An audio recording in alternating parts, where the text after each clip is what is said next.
He is Full Swing executive producer Chad Mumm, and he's been on the show before, and now he's on again. Chad, welcome back to Golf Talk Canada. Hey, great to be back. I'm a little jealous. I'm not there with you guys at the rink. It sounds like an awesome vibe. Oh, dude, it's come Saturday. I was here last year, and Rory was probably an hour away, and there were probably 1,000 fans directly behind our set last year chanting, "We want Rory." So that's going to be coming again.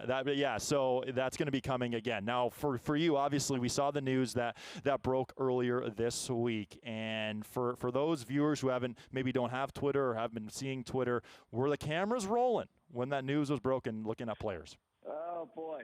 Yes, the cameras were rolling, and I got to say, it's, a lot of times you want to say you planned for it, but nobody had any idea this was coming. I think that you heard from the players, you heard from everybody involved. Nobody really knew this was coming at all. Mm-hmm. So we got super, super lucky. We film a lot for this show. I think mentioned on the show last time I was on, we shot close to 700 hours of footage last year. But it's not like we're always rolling. Right. It just so happened to happen that on Tuesday we had a camera crew at home with the player, and then we had another crew actually up there with y'all at the Canadian Open. And no idea it was coming. Cameras were rolling, and we caught the real-time madness as it was unfolding. So it was. We were just as much a shock as everybody else.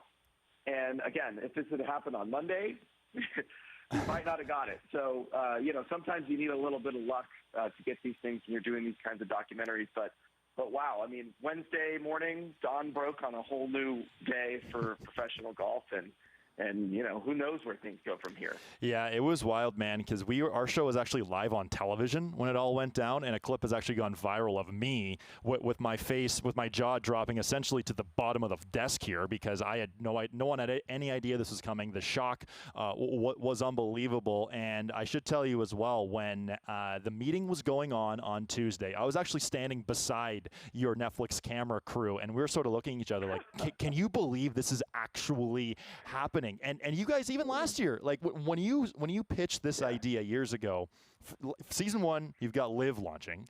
Season 2, you have the golf world exploding. Could you have imagined when you initially set this out that this was actually going to be a thing? Well, I was going to say real quick, I think, if there are any big winners of this right now, it's Canadian golf media. Yeah. You guys were right in the center of it as breaking news happens, which doesn't happen that often in golf. But yeah, back to your point, I remember sitting in the Netflix office, having a discussion with them after they greenlit the show, and like a real conversation was like, okay, we're doing this, we're in, we're excited, but like, I don't know, like, where's the drama in golf, And I had to come up with I was like, yeah, sometimes there's like players that are really slow, it annoys other players, there'll be like a rules violation, kind of half joking but half serious. And then obviously last year, we get to Riviera and Liv just explodes onto the scene. And it felt like we had caught lightning in a bottle, being right in the middle of it. And then this year, I got to say, we never expected this. We already felt like we had a great season. We were off to an amazing start. I mean, the golf has been incredible. The narrative, obviously, like John Rahm's victory at Masters, Brooks Koepka's resurgence, Michael Block, like so many interesting things have happened already. So we were already feeling pretty good. And then this happened. And it's like, well, take our best laid plans and just like rip it up because, golf world's changed again, this time, probably forever. And we're just like, we're not even really out of the first inning yet.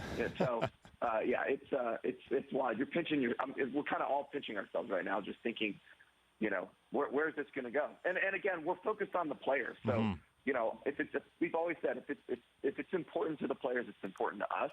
And we're just going to keep rolling. And that's what we're doing. We're with Chad Mumm, Netflix Full Swing executive producer. Now, one of the episodes in season 1 was mainly about Brooks Koepka. And this was when Koepka was at his lowest. And Koepka, obviously, in that episode, we saw a different side of Brooks Koepka, how vulnerable he is. And when we spoke, Chad, back before the series was released, you said that was the biggest surprise of filming was Brooks Koepka. And, he had a bit of a different look back then. then. He had the bleach blonde flow, which was debatable at best. But what was it like for you seeing a guy who you guys filmed closely with and got to get to know as just a dude go on and win his 5th major championship? I mean, it just felt like he got it back. Mm-hmm. I think it was fun to watch, honestly. And he's such an interesting character, such an interesting personality, and to kind of be with an athlete like that, of that stature, clearly one of the great players of his generation, to kind of see them at their lowest point and to have them be so honest to themselves and to the cameras about sort of what they're feeling, sort of open up that much. You just never really get that kind of opportunity. Mm-hmm. And so then to see him less than a year later, kind of back on top, pretty unequivocally. I mean, it wasn't like he just had one great round. I mean, he could have won the Masters, and then wins the PGA Championship in pretty dominant fashion. Mm-hmm. It's just like a story arc that you can't predict. Again, that's the beauty of documentaries. Like, real life is stranger than fiction. I think if I would have handed in a script for this year and said Brooks Koepka is going to win the PGA Championship, that probably would have been thrown out, thinking, oh, that's too much fiction. Right. And then imagine trying to predict what happened on Tuesday. Real life, you could just never script it. It's so much more interesting sometimes than fiction. Who would have thunk it? The golf world and drama all together, all at once, and it's happening in a big way. Now, for you, as someone who thrives with content, what did you learn from season 1, and what are you going to maybe try to do differently or adjust as we see season 2 next year?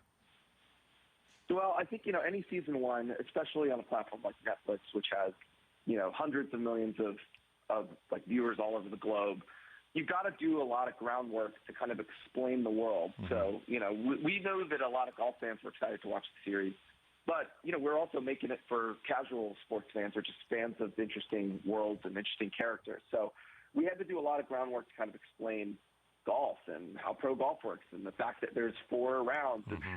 We got a lot of golf fans taking issue with us explaining the cut. But, it's an important kind of narrative beat in every week. You're either going to make money or you're not. So we felt like that was an important story to kind of get into it. So anyway, but for season 2, you don't have to work as hard to kind of explain and set the stage for the world because we've already done that in season 1.